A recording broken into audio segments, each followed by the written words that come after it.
you saw from the scrimmage the other day? Well, I was pleased with our attitude and our effort of the scrimmage.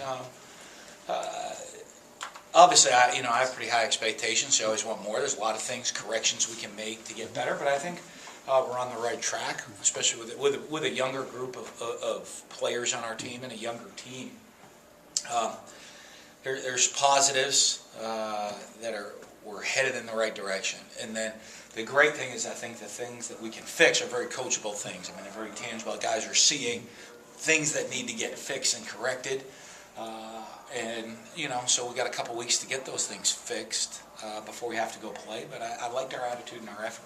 With this type of team and then this type of extended preseason, how do you structure the scrimmaging, whether it's in practice days or just full scrimmages? Well, we'll have two main scrimmages. Mm-hmm. You got to be careful with those, because you're full on scrimmage. We only do two of those and try to space them out with enough time in between to get all the corrections and the things of to evaluate how guys do in the stadium with the lights on and coaches everybody off to the side and not a controlled situation where, hey, this is a red zone drill, hey, this is a play action drill. It's just you got to put it all together in a game.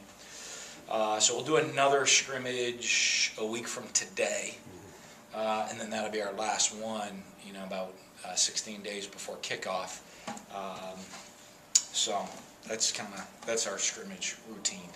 How did the quarterbacks kind of manage the offense in a game-like setting? Did a good job. It's great teaching that, of transitioning from one to the next, of, transitioning first down to third down, second and short, second and long, red zone, how the game's moving at different times in different parts of the field. So I thought they did a good job. It's still sometimes, and it's still hard to recreate the what it is like in a game. Games are a little different, but we try to do is get it as close as they can, and they did. They were all right. You mentioned a few times one of the young wide receivers to step up since the spring. Even has anybody sort of separated from that pack yet? Anybody shot? Not really. They're working. We got a ways to go. I'm still waiting to see somebody, be a guy that. Osiris made a couple plays in the scrimmage. I'm waiting to see who's the guy that's consistently. Reggie had a big time play in the scrimmage. So I'm waiting to see consistently though who's going to be the guy. I got to see somebody that can go make the play, and then I want to see you do it on a consistent basis. So that's what we're lacking right now for those guys. I think they can make the plays. We just got to see them consistently. Has Gabe been consistent with that? Yeah. Oh yeah. I think our veteran guys have been really good. Our veteran guys have been better. I think they really have been better. Donald and Gabe and Jesse Jackson, and Dedrick Thomas, and even Keith Mixon. You've seen consistency out of those guys, which you need to see. How do you think Keith could help there?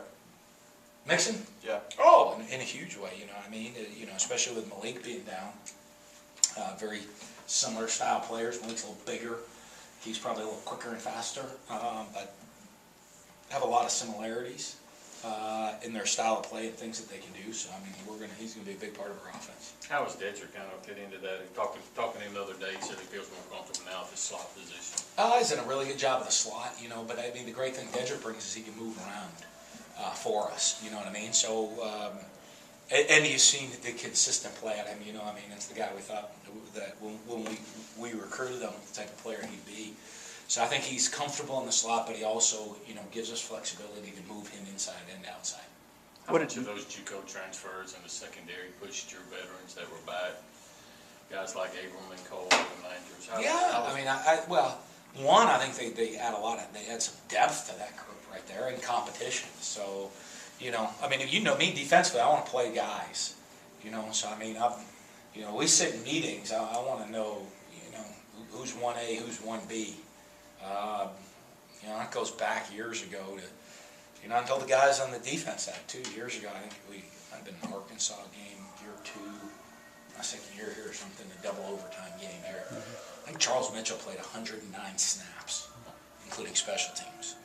And you're not going to be very productive after on snap 109. I don't want guys playing more than 30 to 40 snaps on our defense. So I think that depth and pushing guys and competing. Because I think they understand that they're not just competing for a starting job; they're competing for reps and how many reps they're going to get. And that's what I want us to be defensively, is to be able to come at you in waves. You mentioned the defense. Can you see the addition of Lando Cleveland? Is that helping out that unit with his experience and leadership? Absolutely. You know, I mean, I think there's a guy, anything you do, even showing film, you know, like, hey, let's look at this situation, even game film. A couple years ago, we were in a situation like this.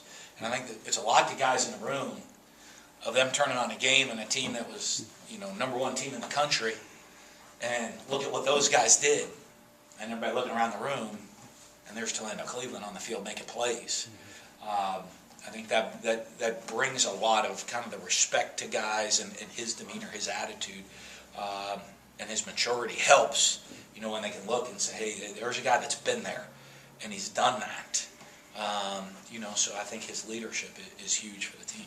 You mentioned Friday you hadn't really done a whole lot with the kickers just yet. Have you been Yeah. able to do anything more with them? Yeah, they kicked today. They did really well. They did a really good job today. I mean, they were, I don't know, we just did a kicking competition at the end of practice, and they, all the way back to 50-some yards, 50-plus yards, they were there were 3 guys that were 5 for 6. So that was pretty solid. You know, I don't know that anybody separated themselves, but nobody separated themselves in the spring because we didn't see a lot of positives. People not separated themselves because I'm not seeing a lot of negatives right now, so that's a good thing. You know, the competition's between, you know, I mean, getting to a point where you got to be perfect all the way back to 57 yards, you know, if you're going to win the competition of the day. With Elton taking over at center now, how has he progressed in the first couple of weeks of camp? He's done pretty well. You know, and we keep moving guys around. You know, we got to keep getting combinations and moving some guys around. So we've also got Martinez some snaps at center too. Harris Moon snaps at center. You know, of just plugging some guys in with different combinations so guys are comfortable with whoever's going to be out there in the field. But I think he's taken that role seriously, and which is important because I mean that's the guy that's kind of the leader of the O-line right there at that center. And so you know we need a guy there that's going to get everybody going in the right direction. Has he been behaving that way in meeting rooms or kind of away from the field as a leader of that unit? Yeah, I'm not with him all the time, but he, you know, he's grown up, which is what you want to see out of those guys. You know, I mean, he understands the toughness that you need to be successful at that position. You mentioned 3 kickers. Who did well, so. Today? Yeah, Yeah. we had 3 of them compete today. Who was the third guy? I don't know. I think it's Who were the Tucker first Day, 2? Jordan Wallace. Day, Wall. Dan Mills. Yeah, Okay. they went today. Those were the 3 that competed today. They were pretty good. You also have sort of that's the logjam at running back. Has anybody emerged from that group behind Harris Williams? Behind Harris, Mhm. Harris done a good job. D. Lee's done a really good job. You know, I mean, you still see the same with the young guys. Nick Gibson, you know, you see some great plays from him. You see Kylan Hill make some really special plays. You know, then they got to make sure they know what they're doing in protections and all the other aspects of the game. And I think that's where those guys they're still grinding away learning. You know what I mean? So, I mean, I've seen some great plays, spectacular plays, but it's the consistency of performance. You mentioned the spectacular plays with Kylan Hill. How hard does that make that decision, I guess, for him to be on the field this year? It's not hard because I don't pay much attention to spectacular plays with him. You know what I mean? I mean, it doesn't do us much good if he's going to get somebody killed out there on the field. You know, just because he can make one spectacular play in the course of the game, but he gets 4 people freaking hurt the rest of the game.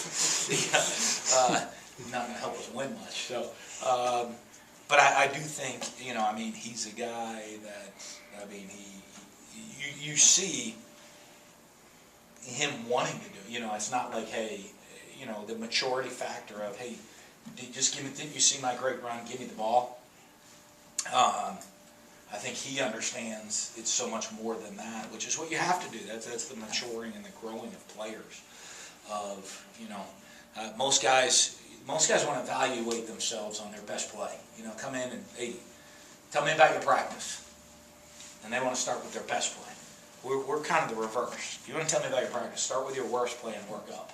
Because that's where we have to judge ourselves. And if we can shrink that, you know, if your worst play is pretty darn good, we're in good position.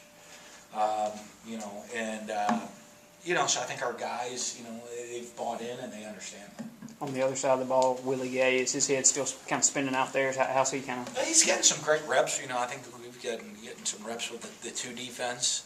You know, so when you get some quality reps like that, I think, you know, a lot of times, especially as a younger player, you can,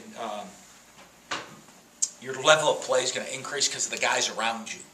You know, and so we spend time in that immediately. That's why we'll mix up different combinations with guys. Because we want to see, hey, when you're the top guy on the field in this group, of a lesser group, maybe you don't perform quite as well, but we're going to put you with better players, and they're going to pick up your level of play around you. Not just Willie, a lot of positions, but you do get to see that. And so he's getting some quality reps with some better players, and I think that's going to help him constantly improve because, like anything, the standard, I mean, you know, even he gets reps with the ones. That's standard. If you're going to go out there with the first group out on the field, the standard's really high of everybody. So that's going to kind of force you to raise your level of play. What are you hoping to get done over this next week before you get back out there and scrimmage again? Well, you know, I mean, this is really the grind right now. You know, we had kind of like the mini camp with school going on. You know, we finished up a lot of installation. We have a little bit more to go, but most of the installation was in. We had a scrimmage. This week's kind of the grind week. You know, a little bit of installation. But a lot of grinding, you know. I mean, I've gotten away from the two-a-days, from a lot of the other things, but this has got to be kind of the mental, physical grind for the next 5 days kind of for us till the start of school. And then, you know, next Wednesday school starts and, you know, our guys are in school half the day. I don't know if you've thought about it, but this is the first year in 5 that there are new coaches in the West. 13 was when Brett and Gus were both hired, and since then it's been the same group. Wow. Okay. That's cool. What has it been like just coaching against those guys every week? I mean, I go to the meeting every year, and there's usually a new face or two Yeah. at the coaches meeting, but I guess they've been on the east side. Yeah. So, I mean, just what's it been like coaching against those guys, and does it push you as a coach and motivate you as a coach to keep your program up when they're all doing the same thing? I think, you know, when you look at it, I mean, all of us are in this position because we're pretty competitive. Yeah. You know, so the competitive juices are kind of always flowing, you know, and I mean, we usually express it through the game of football. I'll be honest with you, we had the SEC meetings with Destin, if they took that thing out and, you know, in the basketball court or something, throw a ball out there in the middle of the meeting, I bet it'd be a couple bloody lips and a black eye walking off the court too. I think that's the competitiveness that everybody has. So, but it's you know, I think you just get to know the guys too. You enjoy competing against them. You know, I don't know that we all hang out socially very often. So, but you know, I mean, you have a kind of a competitive professional respect for the different guys you go against, and you know, you go against the guy enough times, you just kind of really... Do you start to kind of figure out his ticks and his rhythms? Yeah, at times. You know, I mean, at times you do. I think a lot more, football-wise, you get more into, like, the play call. Like, you know, you're getting into the scheme and the play caller and all of that stuff, the strategy that, you know, than maybe just what the head coach's deal is. But you get maybe a feel of, you know, when they're going to take some shots, some different when they're going to go for it, the aggressiveness, the style, you know, what type of approach they're going to bring to the game, you get used to people.